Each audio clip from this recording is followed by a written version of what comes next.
हमारा टॉपिक चल रहा है नेपोलियन बोनापार्ट और लास्ट हमने किया था एज ए काउंसिल मेंबर उनके फ्रांस में किए गए सुधार और साथ ही साथ कारतुलात का षड्यंत्र जिसके अंतर्गत नेपोलियन रहा विजयी और वो बना सम्राट।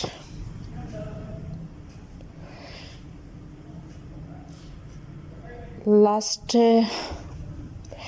हमने डिस्कस किया था यूरोप पर प्रभुसत्ता स्थापित करने की नेपोलियन के अभियान, उनके द्वारा किए गए युद्ध और उनके द्वारा की गई संधियां। इसी टॉपिक को हम करेंगे कंटिन्यू। नेपोलियन बोनापार्ट का पतन। नेपोलियन बोनापार्ट के पतन की ओर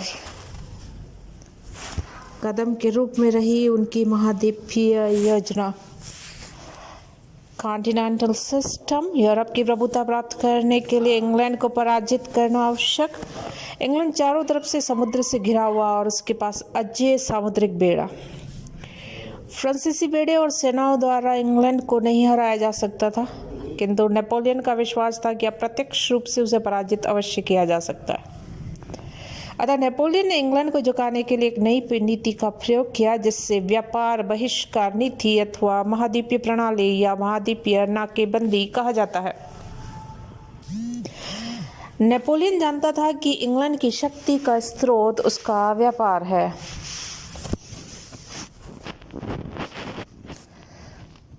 व्यापार का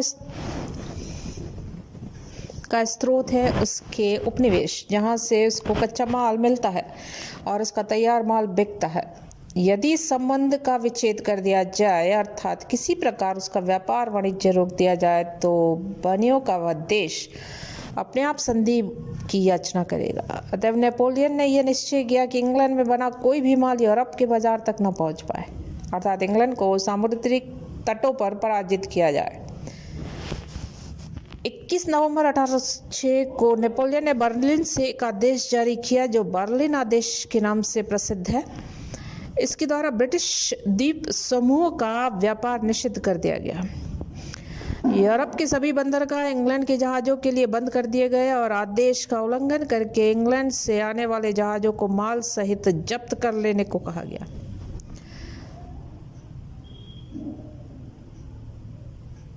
चूंकि इस समय यूरोप के अधिकांश देश नेपोलियन से आतंकित थे, अतः नेपोलियन की यह नीति इंग्लैंड के लिए एक जबरदस्त चुनौती थी।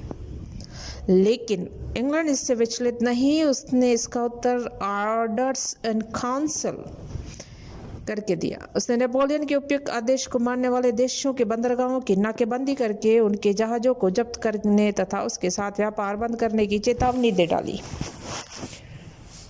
प्रत्युत्तर में नेपोलियन ने मिलान नगर से एक और आदेश जारी किया, जिसमें कहा गया कि किसी भी देश का जहाज यदि इंग्लैंड के बंदरगाहों से होकर गुजरेगा तो उसे जब्त कर लिया जाएगा। महाद्वीपीय व्यवस्था नेपोलियन की एक अद्भुत सोच। उसका उद्देश्य इंग्लैंड के व्यापारिक प्रभुत्व को समाप्त करके फ्रांस को यूरोपीय व्यापार का केंद्र बनाना। परंतु जैसा कि इतिहासकार हेजल लिखते हैं, इसके लिए उसे सर्वत्र और निरंतर लागू करना आवश्यक है। इस बात की जरूरत थी कि महाद्वीप में इंग्लैंड के माल का आना पूर्ण रूप से रोक दिया जाए।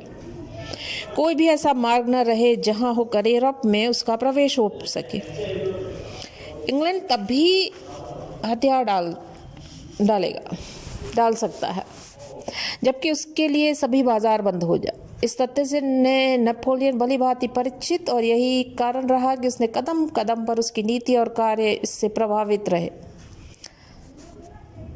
परिणाम घातक आक्रामक युद्धों में उलझता चला गया, जिसकी वजह से अंत में सब कुछ नेपोलियन को खोना पड़ा। महाद्वीप नीति के परिणाम नेपोलियन तथा यूरोप के लिए आत्मघातक सिद्ध हुए।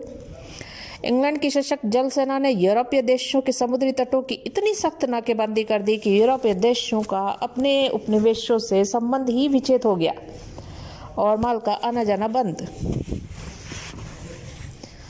परिणाम ये रहा कि चीज़ों के भाव में जबरदस्त वृद्धि हो गई और कालाबाजारी तथा तस्कर व्यापार का काम जोरों पर चल निकला। इससे सभी लोग परेशान। बहुत से देशों ने चोरी छिपे इंग्लैंड से सामान मंगवाना आरंभ किया। स्वयं नेपोलियन को अपने सैनिकों के लिए चोरी छिपे इंग्लैंड से जूते मंगवाने पड़े, परंतु ऊपरी तौर पर उसने सख्ती के साथ इस व्यवस्था को जारी रखा। स्वीडन ने स्पष्ट रूप से उसकी महाद्वीपीय व्यवस्था को मानने से इनकार कर दिया। इस पर नेपोलियन ने रूस पर दबाव डाला, स्वीडन के अधीन फिनलैंड को हड़प ले और हो सके तो स्वीडन के बंदरगाहों पर भी अपना अधिकार जमा ले। हॉलैंड के शासक लुई बोनापार्ट, जो नेपोलियन का ही सगा भाई, ने अपने राज्य के हित को देखते हुए इस नीति का विरोध किया। नेपोलियन ने उसे शासक पद से ही हटा दिया। हॉलैंड को फ्रांसीसी साम्राज्य में मिला लिया गया। पोप ने भी उसकी इस नीति का विरोध किया। नेपोलियन ने पोप का राज्य छीन लिया और उसे वेटिकन में कैद कर दिया। पुर्तगाल स्पेन के साथ मिलकर पुर्तगाल पर आक्रमण किया गया और पुर्तगाल को जीतकर फ्रांसीसी साम्राज्य में मिला दिया गया। इस अवसर पर नेपोलियन ने कहा था, ब्रागांजा के वंश का पतन इस बात का एक और सबूत है कि जो कोई भी अंग्रेजों का दामन पकड़ता है उसका नाश अनिवार्य है। इस प्रकार महाद्वीपीय व्यवस्था के कारण नेपोलियन ने अपने सभी मित्रों को संतुष्ट कर डाला और प्रोफेसर मायर्स का मत है कि इंग्लैंड का ध्वस्त करने की नेपोलियन की यह नीति एक आत्महत्या की नीति थी और इसके परिणाम ये रहे कि अपने साम्राज्य को नष्ट कर दिया उसने। इस नीति की असफलता का मुख्य कारण इंग्लैंड की नौसैनिक शक्ति थी, जिसे परास्त कर पाना नेपोलियन के सामर्थ्य में न था। पोप से शत्रुता। प्रथम काउंसिल बनते ही नेपोलियन ने अपनी सत्ता को सुदृढ़ बनाने के लिए सभी उपाय काम करने में लेने शुरू किए। इनमें से एक काम था फ्रांस के लाखों कैथोलिकों की सहानुभूति हासिल करना, और इसके लिए उसने पोप के साथ समझौता भी किया था। कई वर्षों तक ये समझौता चला, परंतु महाद्वीपीय व्यवस्था ने समझौते में दरार डाल दी। वस्तुतः पोप फ्रांस और इंग्लैंड के संघर्ष में अपने आप को तटस्थ रखना चाहता था, जबकि फ्रांस और इंग्लैंड दोनों ही ये चाहते थे कि जहां तक संभव हो सके यूरोप की कोई शक्ति तटस्थ न रहे। जब पोप ने महाद्वीपीय व्यवस्था का पालन करने से इनकार कर दिया तो नेपोलियन ने पोप के राज्य को ही छीन लिया। प्रत्युत्तर ये रहा कि पोप ने नेपोलियन को ईसाई समाज से ही बहिष्कृत कर दिया और समस्त निष्ठावान ईसाइयों से उसके विरुद्ध धर्म युद्ध करने की अपील भी कर डाली। इस पर नेपोलियन ने पोप को बंदी बना लिया और कई वर्ष तक पोप बंदी अवस्था में रहा। परिणाम यह रहा कि राजनीति में धर्म का पुट आ गया और यूरोप का कैथोलिक समाज नेपोलियन का शत्रु बन गया और गुप्त रूप से उसके पतन की तैयारियों में यूरोप सारा कैथोलिक समाज जुट गया। स्पेन का राष्ट्रीय आंदोलन। स्पेन का राजा नेपोलियन के घनिष्ठ मित्रों में से एक, उसने नेपोलियन को उसके युद्धों में जनधन और सामग्री से सहयोग दिया, परंतु साम्राज्य लोलुप नेपोलियन स्पेन को हड़पना चाहता था। नेपोलियन की इस नीति के पीछे एक अन्य कारण भी था। स्पेन का राजवंश भी बोर्बो वंश की शाखा थी, अर्थात वह फ्रांस के राजवंश की शाखा थी और नेपोलियन बोर्बो वंश को पूरी तरह से समाप्त करना चाहता था।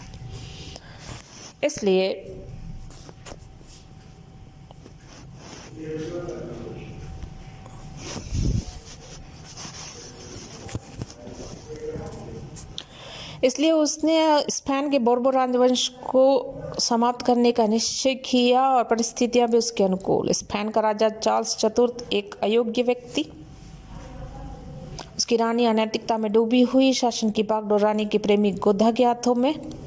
युवराज फर्डिनेंड भी भोग विलासिता में डूबा हुआ। राजा रानी गोधा के विरुद्ध राज परिवार की आपसी फूट और जनता में उसकी लोकप्रियता ने नेपोलियन का काम आसान बनाया। इसके बाद उसने अपने भाई जोसेफ बोनापार्ट को स्पेन का सम्राट घोषित किया। नेपोलियन के इस कार्य से स्पेन की जनता क्रोधित। नेपोलियन तथा उसके कठपुतली जोसेफ के विरुद्ध राष्ट्रीय आंदोलन शुरू हुआ। 1808 ईस्वी में स्पेन के लोगों ने बेलोन नामक स्थान पर फ्रांसीसी सेना को पराजित कर दिया। जोसेफ स्पेन छोड़कर भागा। स्पेन के राष्ट्रीय आंदोलन ने इंग्लैंड को यूरोप की धरती पर पैर टिकाने का स्वर्णिम अवसर प्रदान कर दिया। उसने तत्काल क्रांतिकारी स्पेनिश जनता की सहायता के लिए एक सेना भेज दी। अगस्त 1808 ईस्वी में इंग्लैंड के सेनापति आर्थर वेलेस्ली ने विमरो के स्थान पर फ्रांसीसी सेना को पराजित किया और संपूर्ण पुर्तगाल को फ्रांसीसी आधिपत्य से स्वतंत्र कराने में सफलता अर्जित की। इस पर नेपोलियन स्वयं फ्रांस से स्पेन की ओर आया और उसने कई स्थानों पर स्पेनिशों को पराजित किया और जोसेफ को पुनः स्पेन का सिंहासन पर बैठाया। इसके बाद उसने अंग्रेजी सेना से टक्कर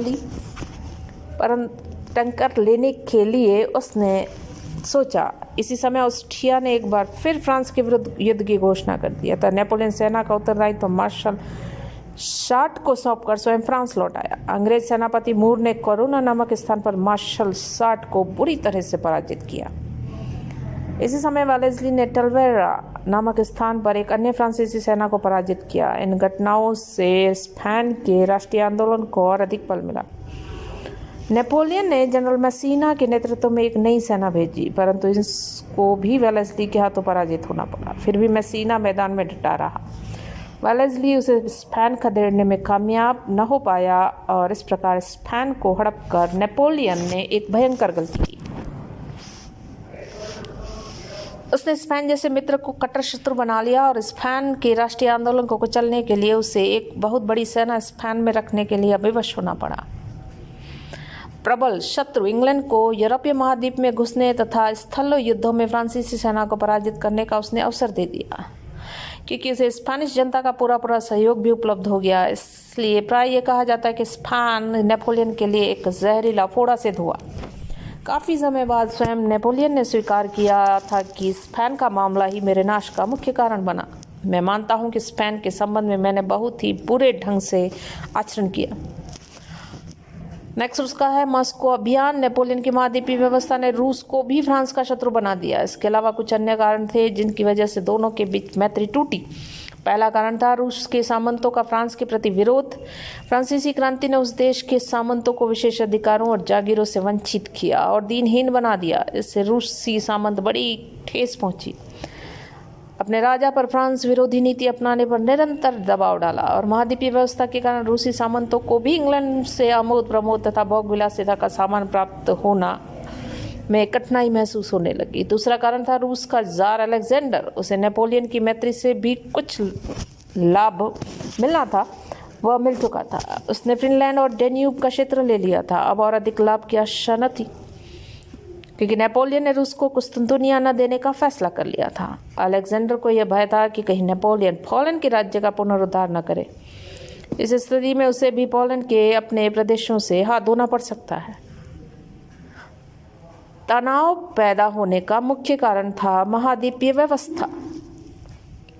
जर्मनी में इस व्यवस्था की सख्ती। नेपोलियन ने ओंडेलबुर्ग की डची को अपने अधिकार में लिया और यहाँ का शासक जार अलेक्जेंडर का बहनोई, अतः जार का रुष्ट होना स्वाभाविक। इसके बाद नेपोलियन ने जार को भी सख्ती के साथ महाद्वीपीय व्यवस्था पालन करने को कहा। जार ने न केवल असंतोषजनक उत्तर भिजवाया, अपितु उसने तटस्थ देशों के जहाज़ों को रूसी बंदरगाहों में आने के लिए सुविधाएं भी दे दी कुछ। जैसे नेपोलियन क्रोधित और उसने रूस पर आक्रमण करने का निश्चय कर लिया। रूस के बारे में ये विख्यात था कि वहाँ छोटी सेनाएं परास्त हो जाती हैं और बड़ी सेनाएं भूख से मर जाती हैं। नेपोलियन इस सत्य से भली भांति परिचित। उसने एक विशाल सेना तैयार की जिसमें 6 लाख सैनिक। इतनी बड़ी सेना की आवश्यक सामान भी पर्याप्त मात्रा में साथ ले लिया। मई 1812 तैयारियां पूरी। 24 जून को अभियान। परंपरागत शैली के अनुसार रूसी सेना पीछे हटती गई और पीछे हटते समय रूसी लोग अपने खेतों खलिहानों को जलाते ताकि शत्रुओं को अन्न न मिल सके और घोड़ों को घास। 14 सितंबर को नेपोलियन मॉस्को पहुंचा। 22 अक्टूबर तक वह रहा। अब तक उसकी अधिक कठिनाई अथवा प्रतिरोध का सामना नहीं करना पड़ा था, परंतु अब रूस की कड़कड़ाती सर्दी ने उसके सैनिकों को मौत के घाट उतारना शुरू कर दिया। घास के अभाव में सैकड़ों घोड़े मरने लगे। मॉस्को से वापस रवाना होते ही रूसियों ने फ्रांसीसियों पर पीछे से वार कर दिया। हजारों सैनिक रोज मरने लगे। जो बचे थे उनको भरपेट भोजन नसीब न हो पाया। बहुत सी कठिनाइयाँ उठानी पड़ी और नेपोलियन अपनी विशाल सेना के केवल 20,000 सैनिकों के साथ फ्रांस लौटा। उसके 5,80,000 सैनिक इस युद्ध में, इस अभियान में मारे गए और उन्हें लाभ कुछ भी अर्जित नहीं हुआ। रूस के हाथों नेपोलियन की दुर्दशा की कहानी सुनकर दूसरे देशों में जो जोश पैदा हुआ, नेपोलियन के विरुद्ध उन्होंने पुनः हथियार उठा लिए। लेब्जिन का युद्ध। मॉस्को अभियान के तुरंत पश्चात यूरोप की कुछ शक्तियों ने चौथी बार फ्रांस के विरुद्ध गुट बनाया। इंग्लैंड, ऑस्ट्रिया, रशिया, रूस प्रमुख सदस्य। इंग्लैंड के सेनापति ड्यूक ऑफ वेलिंगटन ने स्पेन में फ्रांसीसी सेनाओं को पराजित किया। राजधानी मैड्रिड पर अधिकार। जोसेफ बोनापार्ट फिर स्पेन छोड़कर भागा। उधर अक्टूबर 1813 ईस्वी में रूस, ऑस्ट्रिया और प्रशिया ने मिलकर लिप्जिंग के युद्ध में नेपोलियन को बुरी तरह पराजित करके राइन नदी के उस पार खदेड़ डाला। 4 दिन तक चलने वाले इस युद्ध को इतिहास में राष्ट्रों का युद्ध नाम से प्रसिद्ध है। इसके बाद भी गुट के सदस्यों ने नेपोलियन को समझौते के लिए आमंत्रित किया, परंतु नेपोलियन ने उनके प्रस्तावों को स्वीकार ही नहीं किया।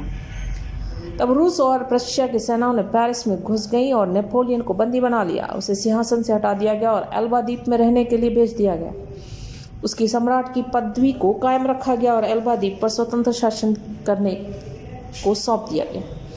इस प्रकार नेपोलियन को पहली बार भयंकर पराजय और अपमान का सामना करना पड़ा। नेक्स्ट युद्ध है जिसमें नेपोलियन की होता है पतन, वाटरलू का युद्ध। नेपोलियन की पराजय के बाद मित्र राष्ट्र ने बोर्बो वंश के लुई 18वें को फ्रांस के सिंहासन पर बैठाया और फ्रांस के साथ अस्थायी संधि कर ली। विस्तृत संधि का काम वियना कांग्रेस को सौंप दिया गया, जिसमें यूरोप के सभी प्रमुख देशों के प्रतिनिधि सम्मिलित हुए। परंतु फरवरी 1815 ईस्वी ने नेपोलियन गुप्त रूप से एल्बा द्वीप से भागा और फ्रांस पहुंचा।